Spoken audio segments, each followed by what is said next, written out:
I wish to speak to you today about the tragedy of Europe. This noble continent, comprising the fairest and the most cultivated regions of the earth, enjoying a temperate and equable climate, is the home of all the great parent races of the Western world. It is the fountain of Christian faith and Christian ethics. It is the origin of most of the culture, the arts, philosophy, and science, both of ancient and modern times. If Europe were once united in the sharing of its common inheritance, there would be no limit to the happiness,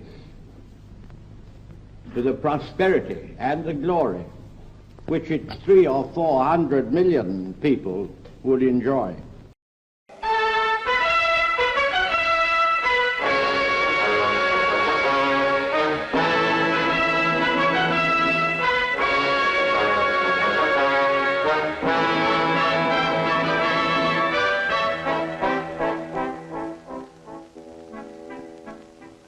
This is the Europe of today, 2 decades after Sir Winston Churchill's plea for unity. A Europe reborn, rebuilt, humming with life, prosperous, peaceful. But prosperity and peace need safeguards, now more than ever. Our world is a world of giants. In it, Europe can no longer afford to be divided. To meet the challenge of size and to make her own voice heard, she must unite. United Europe began with 6 countries. For centuries, they had been divided by barriers to trade, by barriers to the movement of money and to the movement of people. Like all great ideas, the plan was simple. Abolish the barriers, for today they no longer make sense. A start was made with coal and steel. In Luxembourg, the European Coal and Steel Community established its high authority, an executive body to pool in one unit the coal and steel of 6 nations. Now, for coal and steel, the barriers have been abolished. 6 years later came Euratom, the European Atomic Energy Community, to build a peaceful atomic industry in which all could work as one. The same year, the idea was extended to establish a common market for all goods and services. By 1970, perhaps earlier, all the economic barriers between these countries will have gone. Goods, money and people will be able to move freely. The community will act as one. Hallo, EWG Brüssel. Mit wem möchten Sie sprechen, bitte? Hallo? Yes, Common Market, Brüssel. Yes, one moment, please. Quite a lot of people come here to Brussels to find out about the common market. You mustn't think of us as a bunch of super bureaucrats lording it over Europe. Essentially, we're part of a democratic structure. For the most part, we don't take decisions ourselves. That's the job of the Council of Ministers. One minister from each member state. They meet here about once a month. The Council works on proposal from the Commission, our bosses. There are 9 commissioners, appointed jointly by the member states, but once appointed, they're independent. The Commission is responsible for the European Parliament. So far, this is chiefly an advisory body, but there are plans to give it greater powers. Finally, the Court of Justice is the community's court of appeal. It interprets our Constitution rather like the Supreme Court of the United States. These are the institutions set up by the Treaty of Rome. Decisions taken under it have the force of law in all the member states. Als ik zo mag zeggen, als bovendien van alle landen zoveel mogelijk synthetiseert. Building a new Europe isn't simple. You can't cancel past disunity with a single stroke of the pen. There must be meetings, discussions, conferences, and a great deal of hard work. Oui, ça m'a beaucoup frappé. Je crois que c'est très important. Wichtiger ist, so möchte ich sagen, dass das wohl noch wichtiger ist als die Schlussfolgerungen auf Seite 45. For example, the common market had to work out a single level of customs duties on all goods coming into the community. The 6 countries started with 26,000 different customs categories. To use them all would have led to fantastic complications. They had to be simplified and they had to be agreed. The documents involved, the tariffs of 6 countries, were packed in special containers, and the monster, as they called it, travelled from capital to capital. There were endless conferences and pretty heated debates. In Brussels, the findings of 1,000 meetings were translated, were argued over, amended, and finally agreed. With patience and goodwill, they reduced the documents to one volume of 6,000 items. It looks simple now, but it was a colossal piece of work. In ways like this, a few hundred of Europe's ablest men are trying to weld 6 economies into one. Il faut absolument résoudre ce problème qui n'est pas prévu par le traité. Que peut-on faire? La meilleure solution, à mon avis, consiste... The immense strides which have been made are due to them, and to the exceptional caliber of the men who have served, created, and interpreted the community idea. Men like Monnet, Schumann, and Hallstein. Internal trade has risen by 73% in 4 years, a fantastic increase. But how? What exactly have you done? I'll give you an example from the coal and steel community, which has been running now for 10 years. Much of Europe's heavy industry is concentrated in one small area. Northeastern France, northwestern Germany, Holland, Belgium, and Luxembourg. This workshop of Europe was crisscrossed by frontiers. Now the community has abolished them. The steel plants of the different countries, rebuilt and modernized, can now work and compete together. In Italy, many steelworks were becoming obsolete. Sooner or later, they would have had to modernize in order to compete. The coal and steel community has helped them to do it. Here in Genoa, some 10,000 people live, and live well, from the extra work that modernization has brought. In fact, more skilled men are wanted than the town can supply, so more are being trained.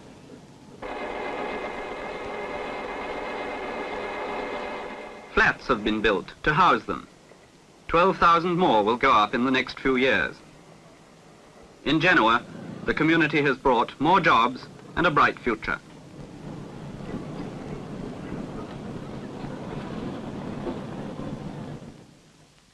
But what about the other side of the coin?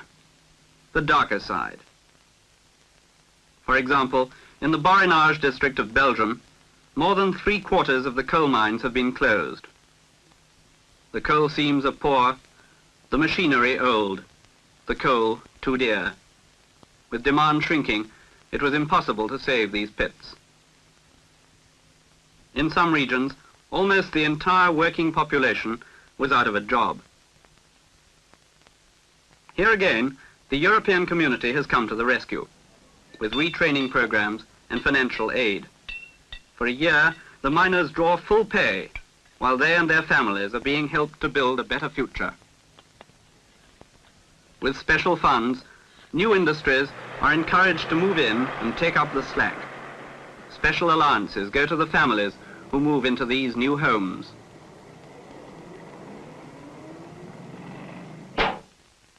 This was once fertile land. Europe's farms have been and still are the community's biggest single headache. In many places, the daily struggle with exhausted land is mocked by gluts of food elsewhere. This is not just a European problem. The world over, there's been the grim paradox of overproduction and starvation. In the community as elsewhere, conflicting national policies have put the real solutions out of reach. Now, for the community at least, a single united policy has been mapped out. Food must be plentiful, at reasonable prices that everyone can pay. Farmers' incomes must no longer lag behind. All this means change. At last, technology and capital are going into the land. Still nowhere near enough, but it's a start. In Italy and France, vast irrigation schemes are underway. Pumping stations such as this, the biggest in Europe, bring water from the River Rhone to the high plains above. Now, water brings fertility to once barren land, fertility and abundant crops.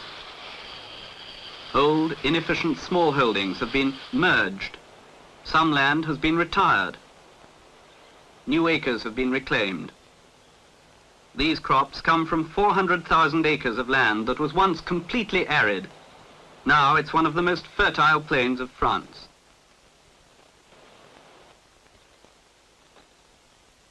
The same in Italy. The same in Holland. Like all other goods within the community, farm produce will soon move freely from country to country, free of national barriers, free of delay. For the world, the community is one of the biggest markets for farm produce. It intends to maintain these vast established links of trade, to help the world's producers as it puts its own house in order. Change is coming to the countryside. No one ever claimed that it could all be done at once. But out of depression, new hope is being born. Take Italy. This southern village is picturesque, but desperately poor. Now, new industries are being brought here to provide work locally. Things are beginning to look up. It still isn't enough, but in the north of Italy and in other community countries, there's a shortage of manpower, particularly skilled men. Here in the south, the new jobs are advertised. If jobs are vacant, men can cross the frontiers to take them. In 1962, German factories had jobs for 10,000 extra men. Holland had jobs for 1,000. More still will be needed as industry expands. Unskilled men are trained for new tasks. When qualified, they get the same pay and protection as everyone else.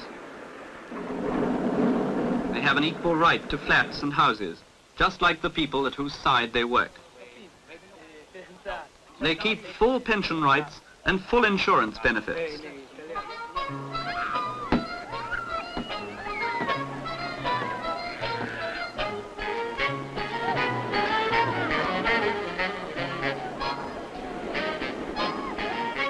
For the newcomers, life can be pleasant. A solid job, a decent flat, money in the bank, and time to relax.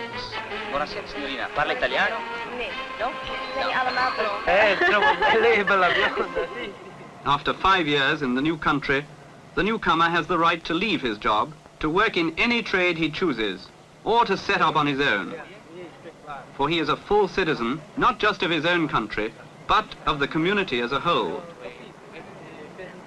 Of course, many people save their money and finally go back home. For even now, industry is moving into their own regions.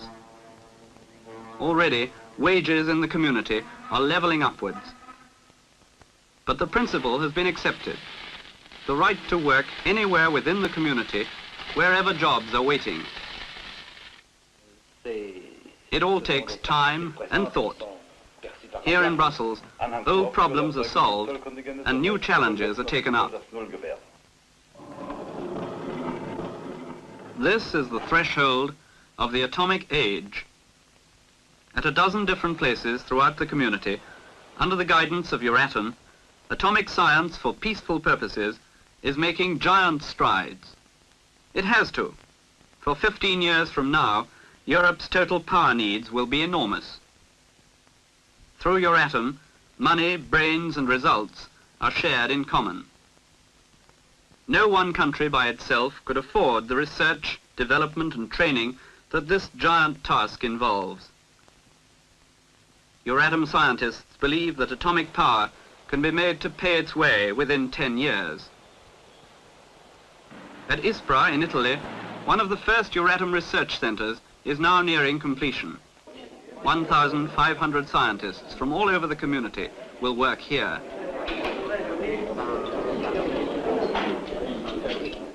Investigation ranges from almost pure mathematics to methods of decontaminating radioactive material.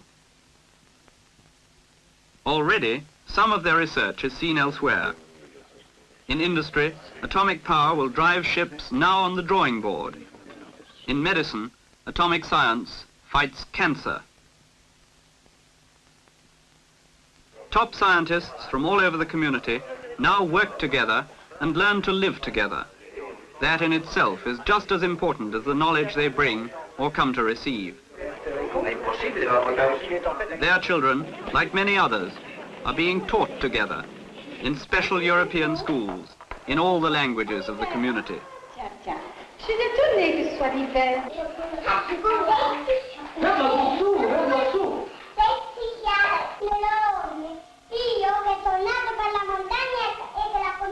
Here among the children, the European idea is taking root, establishing a pattern for the future. A future when differences of language and custom are no longer a barrier to understanding and friendship.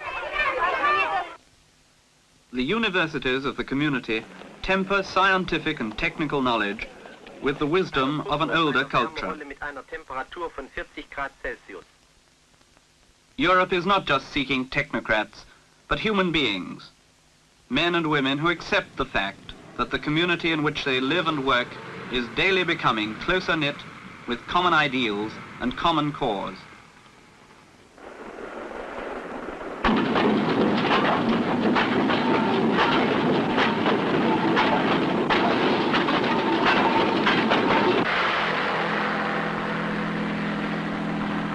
The European community is fast becoming a full reality.